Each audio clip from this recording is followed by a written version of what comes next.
Hey guys, it's Ross Scott on the Space Coach. Today we're going to have another look at this, and we're going to look at Tatooine. So this is going to be a Tatooine Traveller's Guide.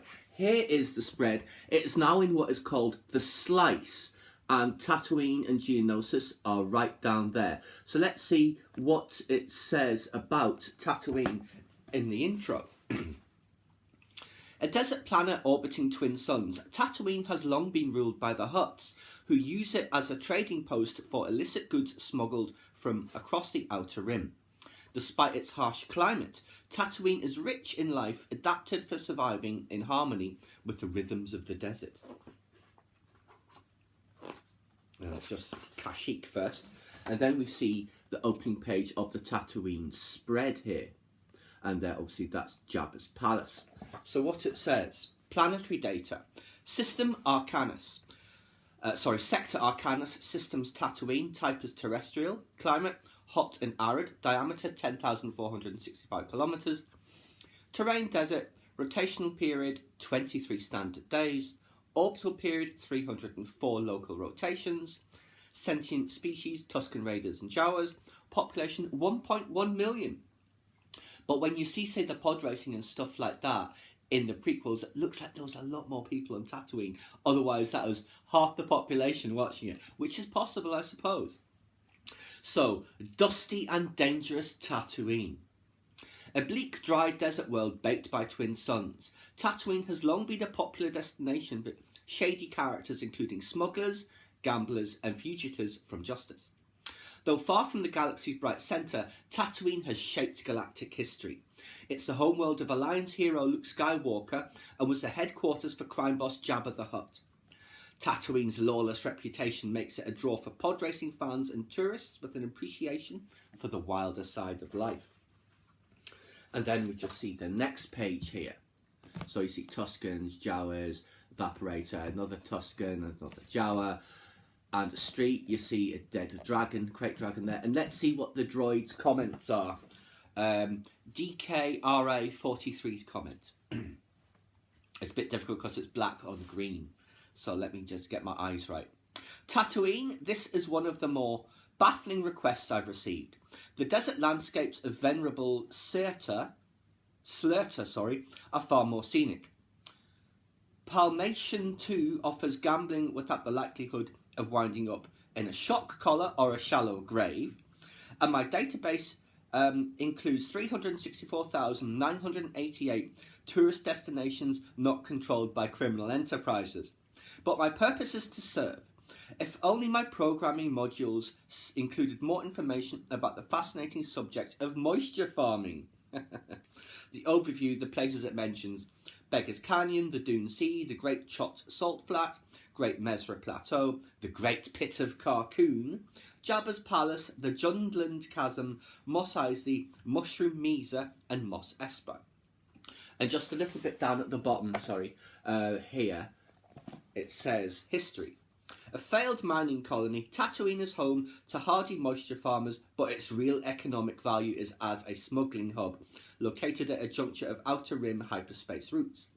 Hutt crime families have controlled Tatooine for many decades and continue to operate with little regard for galactic law. Then on the species, the Tusken Raiders. Native Tatooine species include banthas, rontos, eops, dewbacks, and the legendary crate dragons. Its most dangerous inhabitants are the Tusken Raiders, intelligent nomads who consider the planet's water sacred. Tuskens raid frontier settlements, carrying away unlucky moisture farmers for ritual torture and sacrifice. The Jawas. Jawas hide their bodies behind tattered rags and hoods. They scour Tatooine's dunes and badlands in their mobile sandcrawlers, searching for scrap metal and abandoned droids. If you're hoping for a bargain from Jawa traders, think again. Many of their wares turn out to be stolen, and Jawa repairs often break down after the sandcrawler has trundled out of sight over the next dune. And just on the Jawas, they use ion blasters crafted from scavenged parts to subdue droids or stun organic beings, and there you see it there. Let's see what it says here. The Gaddafi stick for the Tusken. Also known as Gaffy sticks, these Tusken war clubs are made from metal scrounged from desert wrecks. the moisture evaporator. Evaporators draw water from the air, collecting it for storage or reuse in hydroponic farming. Moisture farmers rely on these machines for their livelihood. And here we have a Visit Tatooine poster. Moisture farming at its best. And there we see another scene from Mos Eisley. There we see the Bith Band, and I'm not quite sure what this is looking at it. Pod racing is what it is. The watering hole, the Mos Eisley Cantina. Oh, the stories they can tell in this Mos Eisley dive, used for decades as a clubhouse by pilots of all species. We'd say bring a translator droid, but Chalmers' policy is no droids allowed. That has changed after the events of The Mandalorian, I believe it is, where droids are allowed. Stay out of the shadowy back alcoves and beware of locals starting fights. While Figrin, Dan and the modal nodes have moved on, and also I believe got airlocked into space, house bands still play Mad About Me, Dune Sea Special and other hits. Now about pod racing. Love speed and the crackle of engine ions, comfortable with a non-zero chance you'll be torn to ribbons by a hurtling engine, then pod racing's your sport. Rarely seen in the central systems due to pesky safety regulations. It thrives in the Outer Rim.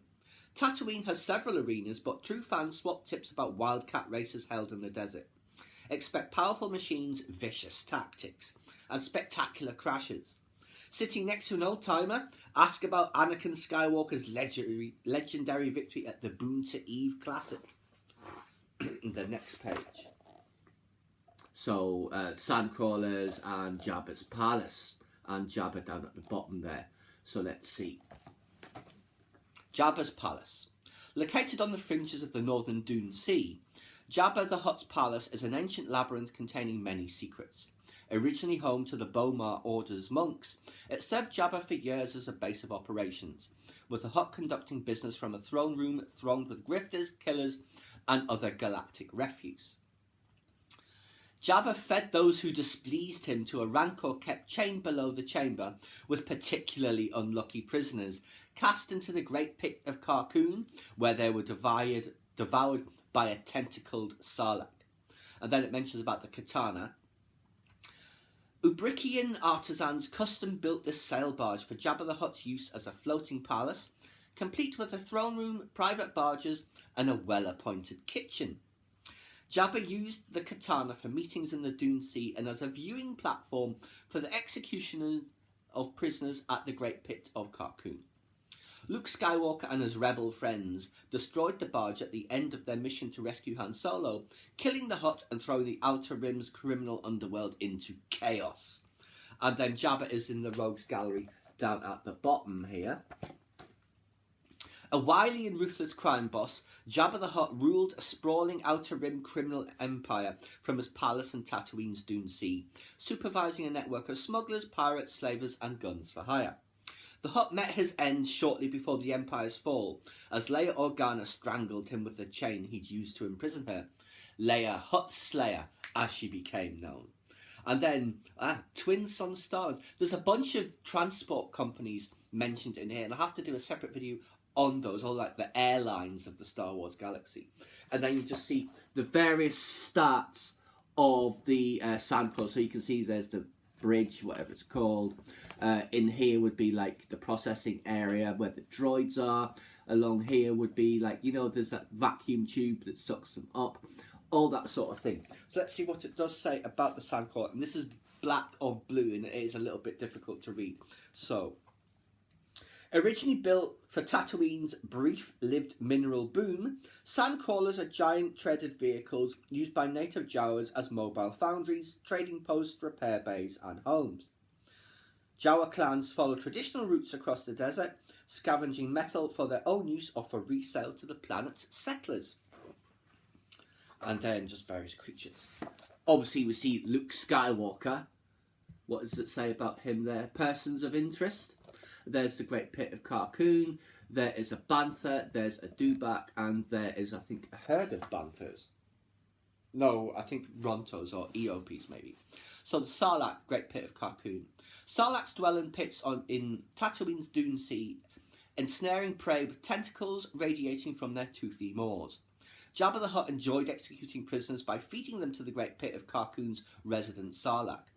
Questions about this strange predator's nature, natural lifespan, possible sentience and origin remain hotly contested, and I do believe there's a bunch of Sarlaccs at that point from having read later stuff, but that is the main one. The Bantha. Banthas are common on many worlds and bred for their meat, wool, hides and milk. Tatooine's Tusken Raiders have a deep connection with Banthas, which they ride into battle. Young Tuskens form close bonds with their Banthas, and if a rider dies, his or her mount will typically refuse to eat and soon die as well. Then the Dewback. These plodding but hardy reptiles are Tatooine's most reliable beasts of burden, less temperamental as mounts than Gerbers, Rontos or Banthas. Dewbacks are cold-blooded and become sluggish at night. They huddle together for warmth and lick the accumulated dew off each other's backs in the morning. Then just about Luke Skywalker. Before he became legendary as destroyer of the Death Star and preserver of the Jedi Order, or was he the preserver of the Jedi Order, I wonder? Luke Skywalker was a farm boy living near the dusty town of Anchorhead, stuck with endless chores and the nickname Wormy. His unlikely story has given hope to restless youths on many galactic worlds. And that is all that this has to say about Tatooine. But obviously we do have other sources. For instance, in here, the Alien Archive, it does mention dry habitat, and you see there Tusken Raiders. There's a dead crate dragon. What else do we have? There's Kubas that we see in A New Hope, the spy. And obviously it mentions a bit more about Jawas here, which I think we've gone into this previously. But there's also a little bit more on Sarlacc. Let's just find that. That was page 38.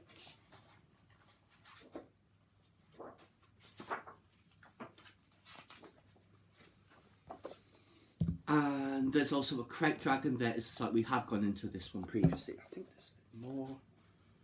Was there more? Just a little bit more about Tatooine here as well. Mos Eisley, charged with fans. And that is about it from there. But obviously we also have the complete locations, and Tatooine appears many times.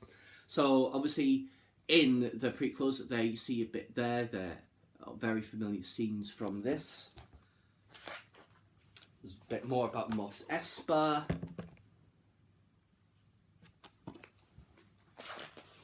And there's Watto's Junk Shop, which is somewhere you can visit if you need parts and you happen to be stranded on Tatooine. Anakin's Hovel. You can see R2-D2 there. And there's Anakin there.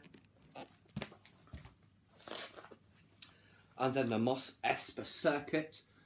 This opens out, so if you give me a moment I shall open that out and we shall see what that looks like. So there is the circuit, and there's a close-up of one of the bits there. Let's see what else there is. Ooh, I'll just fold them back in. Right, that is the end of that one.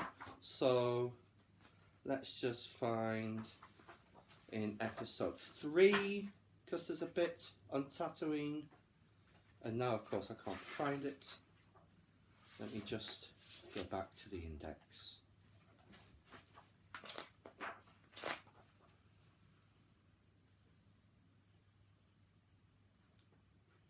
Sorry, it's in episode 2. It's page 78. I was almost there. Yeah. This, where he goes on the hunt for Tuskens who've captured his mother.